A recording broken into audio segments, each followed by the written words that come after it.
We're men, Orel, and men only bring what they need. Okay, don't need this, or definitely this. But The camping trip goes about as well as expected, as in the adult in charge throws away all necessities and is constantly getting drunk, which eventually leads to our injury, also known as. Now that our father of the year has shot his son in the leg, we can now see how he treats the wound and see if he does something right for once. Dad, Orel, what have you done? Dad, I'm bleeding a lot. We're gonna need some cloth for a tourniquet.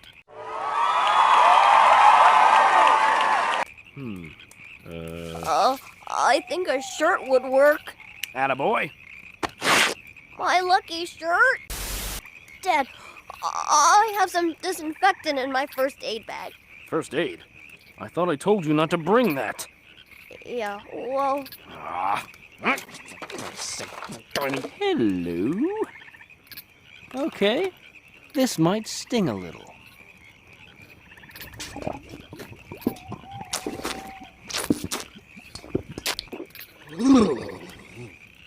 Whoops. I hate you.